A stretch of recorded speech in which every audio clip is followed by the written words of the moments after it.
himself. All right, Perez, I think we're ready for our interview with the good Dr. Thomas Dobbs, if he's there, sir. And he was very nice to me, so there he is. Well, it's always good, a doctor being nice to you. That Dr. is. Dobbs, good morning, sir. How are you? Good morning. Thank you so much for having me. Thank you. And I know when we watch as many of the press conferences that you guys do, there are a lot of people in the state who don't have a chance to see those sporadically or catch them. So I do appreciate you appearing here and just giving us an update on what's going on, too. First of all, I was talking to Toby Barker in Hattiesburg, and he was giving me some of the numbers there. He doesn't feel like it's the peak yet there. What do you say? You know, we probably are really entering the peak phase just based on the statistics that we have. We've seen, steady increases in numbers. All the models show us kind of peaking out this week. There really will be two peaks. One of the peaks will be the number of new cases. But then the bad outcomes like the hospitalizations and the ICU visits and the, respiratory failure will probably happen a week or so after that. So we'll have a peak of cases, and then we'll have a peak of sick folks. And then we'll probably have almost like a little mini peaks going on as we respond to specific outbreaks. Yeah. What worries you the most about returning too early? Well, we need to be careful not to go whole hog, back to normal immediately. I think the social distancing stuff has been helpful, without a doubt. I think our case impacts are a lot better than they would be otherwise, although there's a lot of efforts that have gone into that. But we'll need to be gradual and thoughtful as we go back into it. Certainly, even as we sort of contemplate that, we need to make sure that we do our social distancing. When we go to the grocery store, we stay away from folks. And really right now, one of the things we need to do in public that'll help a good bit is make sure that we're wearing a mask, especially the cloth masks, just to keep folks from spreading it around the environment. That's been probably of this whole experience here the most frustrating, from going from we don't need a mask. As a matter of fact, if you do wear a mask, it'd be more injurious to your own health. It's wasteful. You're taking them from somebody else, to now we need a mask. And I don't know that that's helped the validity of some of the words coming out of Washington, D.C. on some of those people. But I guess like everybody else, it's just a learn as we go on this particular virus. You're exactly correct. It's been a steep learning curve. But if you look at what, like, some of the countries that have done pretty well with it, like Singapore and South Korea, they do universal masking. Every incremental thing will help.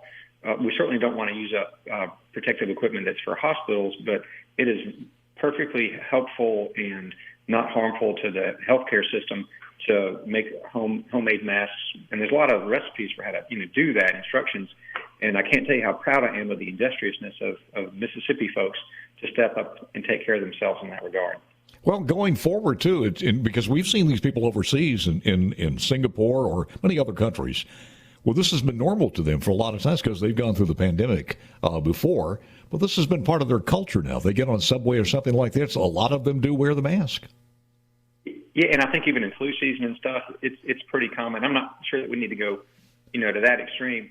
But every little thing we can do. I mean, I think it's really. I know people are getting tired of this. I'm getting tired of it. But now's not the time to let off the gas as far as avoid doing your social distancing and avoiding social events and that sort of thing. If we can just kind of hold tight for a while longer, we should be on the backside of this thing for too long. But realistically, it looks like we're going to go through this month. Say again, sir? Realistically, it looks like we got another 2 or 3 weeks of this before we at some point begin to open up the economy or get back to some semblance of normal.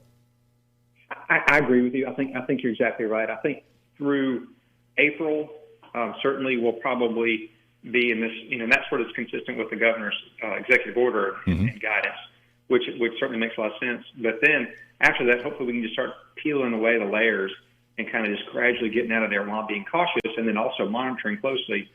Our infrastructure of testing and surveillance is built up from where it was, and so we should be more prepared if we have little localized outbreaks. From your office and from the Mississippi Department of Health, as we look at it now, the day after Easter, April the 13th, where are we as far as the testing? And we will resume again today at the fairgrounds? Yes, sir. I believe so. That's a UMC endeavor. Mm-hmm. Certainly, we're extremely excited about that. But my understanding is they're starting back. The Department of Health, in collaboration with UMC and the National Guard, is doing multiple testing locations. Spot testing throughout the state, and we'll keep doing that for certain. But the docs and the clinics have stepped up remarkably. Most of the testing is done through the normal health system, and that's been great. We actually have had a pretty good number of tests done. We should be releasing our total number of private and public tests, which will be well above 20,000 for sure. But we just need to keep the foot on the gas on that guy. We got to test as many people as possible. Dr. Thomas Dobbs, what's the status of the health themselves, the test time itself? Are we cutting that turnaround time down a little bit? That's kind of a tough one to wrangle. 2/3 of the tests are done by private labs, and they're also subject to some of the resource limitations that the rest of us are. I'm not going to call anybody out, but a couple of labs are notoriously slow. Mm-hmm. Some of them are a good bit faster, but even they have gotten sort of tangled up. So the outpatient tests have been pretty slow, unfortunately. At the health department, we have prioritized hospitalized patients, nursing homes, and ill healthcare workers, trying to make sure that we can, keep that front line going forth and not, the healthcare system, that's where people are getting together now. So we really got to be careful about that and not use unnecessary resources. So one of the challenges has really been the outpatient space, where we haven't been able to prioritize it, at least within the Department of Health, because of other urgent needs. Somebody's asking me this, and I don't know the answer to it, because we hear people when they're doing the national the press conference on COVID from the White House. They ask about, well, they've got a test that takes 10 to 15 minutes, or some that only take a 24-hour period. Are those tests going to come here? Is there a possibility? Do we have another method of testing? Where are we in that process? That is a great test, and we're looking forward to having it. We're like a lot of the states have been frustrated by what's been made available to us. There are some machines that are out there that can run this test, and we have been given a handful of Department of Health that we're going to share with our community partners. Mm-hmm. But we've been given a maximum allotment, it seems, of 120 tests per week using this rapid, and that's just woefully inadequate. So that's something we're having to push back against. Maybe eventually it'll become more available. But I've been talking to my colleagues in other states, and even per capita, they've been getting less than we have, which is really disappointing. Are we getting enough masks, or more masks beginning to pour in, as far as the healthcare workers are concerned? We're getting more and more in, but it's not going to be a sufficient supply.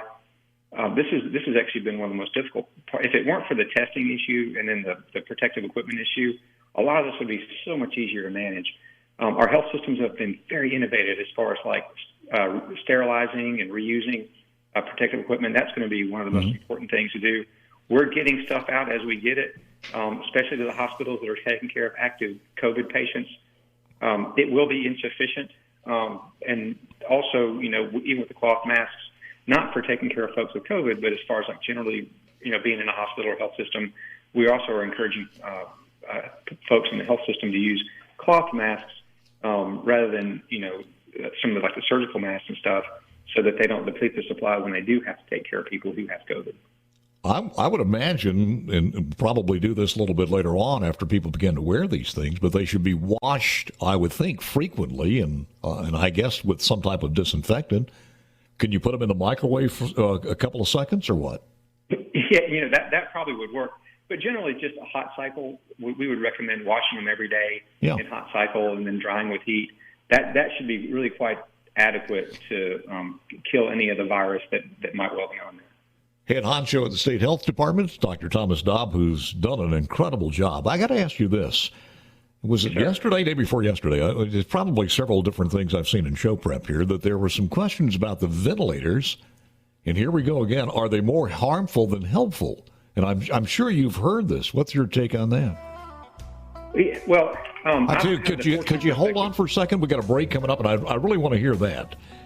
Hold on for a second. It's Dr. Thomas Dobbs, State Health Officer. We'll be back more. Are the ventilators in some way more harmful than helpful? That's another thing in the national news that will strike. If anybody can handle that one, it's going to be so. I got to ask you this: as far as the ventilator is concerned, I'm sure you've heard that story, but What's the scoop on that?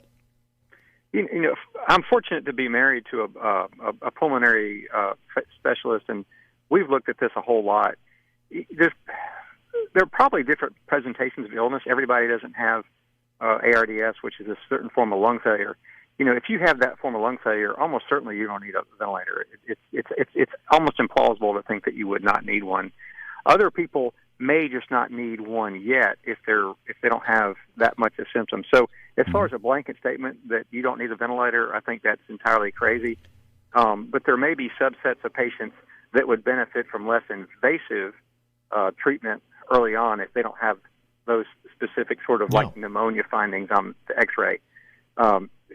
I know it's kind of an esoteric argument, but there probably are a subset of folks that don't need a ventilator as much as other people do. Well, but then again, that's the problem you have in your PR and everybody else does when you have these news people who play a doctor on and didn't even sleep at the Holiday Inn, who play a doctor on TV on some of these shows, and they give these blanket statements like that, and it sets off a firestorm.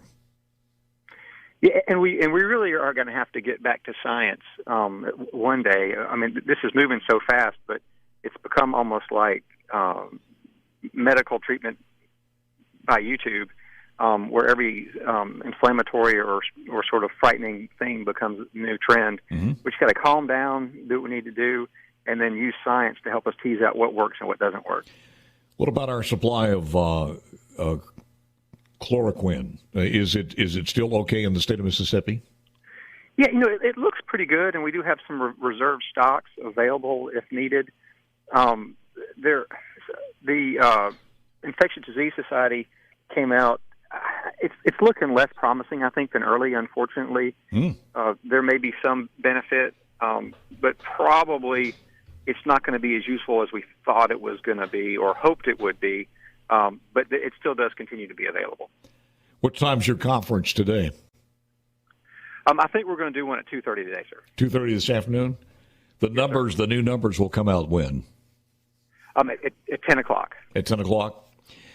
Anything else you want to mention while we got the audience in your disposal? Yeah, no, just be patient.